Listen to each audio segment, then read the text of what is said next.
What's up guys, welcome back to the channel for a new Cyberpunk 2077 news video. Today we're going to be talking about a couple new interviews highlighting everything from how the police and law enforcement treat the people of Night City to some new quest and storyline information and details. We also have Cyberpunk 2077 and some awards and recognition it could receive, as well as yet another tweet from CD Projekt Red that is receiving some heavy backlash not too long after their first tweet that had people across social media boycotting Cyberpunk 2077. So starting off, we have another Gaming Bolt interview with Miles Toast regarding Cyberpunk 2077's side quests as well as law enforcement in the city, namely the Night City Police Department. Toast makes mention that similarly to The Witcher 3, everything is intertwined and connected, and that, quote, side quests are great opportunities for us to tell stories of our cyberpunk world. After all, despite not being part of the main quest line, they are still connected to the world and can elaborate on certain parts of it, like the characters. He goes on to say, yes, that also means that our side quests could affect the main story. Now, cops also come into play here when Toast was referencing Night City's slum-ridden living conditions riddled with drugs, crime, and self-indulgence. In regards to the world reacting to your presence, Toast proclaims the Night City Police Department don't react lightly to people stepping out of line. Their cyber implants as well as advanced weaponry make them not a pushover either.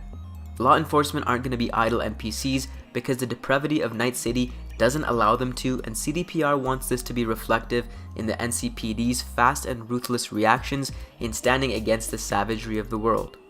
Now in another interview, this time via DualShockers and with Patrick Mills, the quest designer at CDPR, they go more in depth with some new details about the game as a whole. Mills goes on to talk about how side quests will be multi-hour, fully fleshed out stories, much like The Witcher 3, and that during your adventures out, people will remember you based on your prior actions and appearance. You could be treated differently by NPCs based on what kind of jacket you're wearing, and they will also remember if you've wronged them in the past and refused to help you. The mechanics of you being treated differently in a game based on your clothing was done in Alpha Protocol, a smaller inspiration for CDPR. Mills also goes on to say that the areas of the map change based on the passage of time. Areas of Night City aren't frozen in time solely due to the fact that you aren't there and are very much in flux. Now Mills goes on to say that because it's in California, they don't have to worry about seasonal changes as much, although there are weather changes like acid rain and obviously the day and night cycle.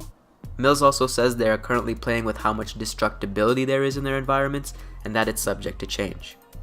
CDPR has also reinterpreted the 2020 timeline to fit in with 2077, which is maybe why in the original context Johnny Silverhand is dead, but he seems to be missing or alive in 2077. They have a new timeline that they may or may not release before the game. Mills also might have slipped up during the interview after initially saying they weren't ready to talk about if the woman in the initial teaser trailer was in the game. Patrick Mills went on to say, quote, she's a really cool character, hinting that she might not just be a character developed for the trailers. Knowing how big CDPR games are and how packed they are with people, maybe we can hope to see this character in-game. Next we have CDPR up for Most Wanted Game in the Golden Joystick Awards, so head on over to their Twitter for more details on how you can vote and help CDPR and Cyberpunk 2077 get some accolades they surely deserve.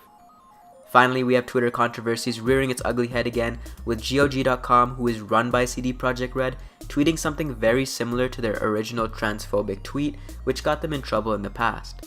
Now, I'm not going to make any personal comments or go too in-depth with this one because it's not overly related to the game, but yeah, they may be in hot water again, and you know how relentless the social media, social justice warrior community is and their responses, so we'll have to see how that plays out. That's it for me guys, enjoy your weekend and subscribe to the arcade for more Cyberpunk 2077 content.